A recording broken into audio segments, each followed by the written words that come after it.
আসসালামু আলাইকুম।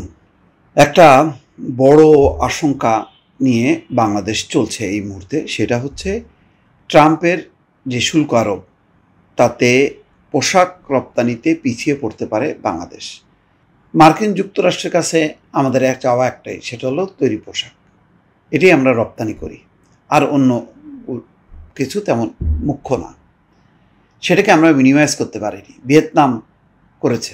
ভিয়েতনাম 17%, আর আমাদের জন্য ধার্য হয়েছে 35%। 37 বলছিল, এখন 35, 2% কমাইছে। কিন্তু তার আগে আছে 17%। তা 17%-এর সাথে যদি 35% যোগ হয়, বললাম আরও একটু কম বেশি করে 50% শুল্ক দিয়ে বাংলাদেশের পক্ষে কোনোভাবেই সম্ভব না তৈরি পোশাক খাতের এই প্রতিযোগিতায় টিকে থাকা। তার মানে আমেরিকার পথটা আমাদের জন্য রুদ্ধ হয়ে গেলে ভিয়েতনামের ভাগ্য খুলবে, হয়তো ভাগ্য খুলবে ভারতেরও। ভারতের সাথে এখনও নেগোসিয়েশন চলছে, এটা শেষ হয়ে যায়নি। তো এখন ভারত যদি সুবিধা আদায় করতে পারে, ভিয়েতনাম যদি করে, আর বাংলাদেশ যদি না পারে, তাহলে বাংলাদেশের তৈরি পোশাক চলবে না।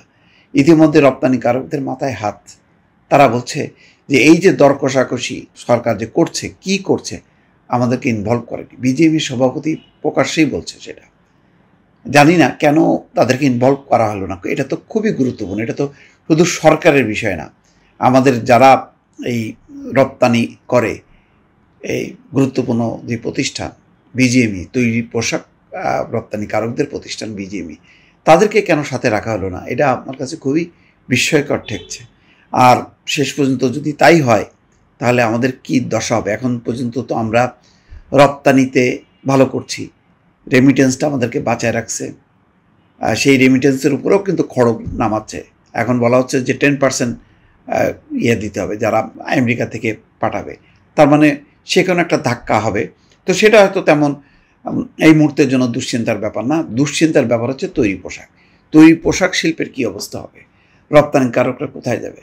কি হবে? এর কোনো সমাধান মিলছে না। যদিও আজকে থেকে আবার আলোচনা চলছে, বলা হচ্ছে যে এই আলোচনা থেকে কিছু একটা ফল আসবে। কিন্তু ডোনাল্ড ট্রাম্পের কোনো ঠিক নেই। তারা বলছে যে না, সময়সীমা শেষ।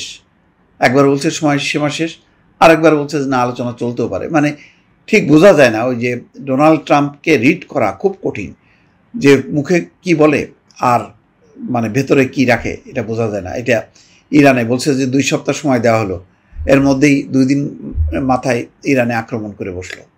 এই হচ্ছে ডোনাল্ড ট্রাম্প, যার কারণে সারা বিশ্ব অস্থির।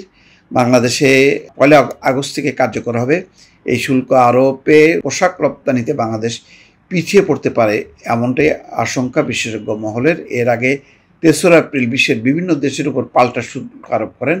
সে সময় বাংলাদেশি পণ্য আমদানিতে 37% শুল্ক আরোপ করেন তিনি। আগে এই শুল্ক ছিল 15%, এখন 35 করছে। 35 আর 15, 50 তো হয়ে যাচ্ছে। নতুন আরোপিত শুল্ক কমানোর জন্য বাংলাদেশ আলোচনা চালিয়ে যাচ্ছে। তার পরিপ্রেক্ষিতে শতকরা 2 ভাগ কমানো হয় শুল্ক। একই সঙ্গে বাংলাদেশের পাশাপাশি দক্ষিণ কোরিয়া এবং জাপান সহ 14টা দেশের উপর নতুন শুল্ক হার নির্ধারণের ঘোষণা দেন মার্কিন প্রেসিডেন্ট। যাই হোক, এখন চিঠি দিয়েছেন, ভদ্র ভাষায় একটা থাপ্পড় মারার মতন সরকার প্রধানকে, কিন্তু এতে কাজ হবে না। আমরা যদি আমেরিকার এই রপ্তানি বাণিজ্যটা আমরা হারাই, এটা ইউরোপেও আমাদের পথটা সংকুচিত হবে। ফলে একটা বিশাল একটা সংকটের মধ্যে আছে, বিশাল একটা বিপদ। এমনিতেই এখন একটা বন্যার পদধ্বনি বিভিন্ন জায়গায়, জানি না সেই বন্যা কতখানি ক্ষতিগ্রস্ত করবে, কিন্তু এইটা তো একটা স্থায়ী একটা ক্ষত তৈরি হবে।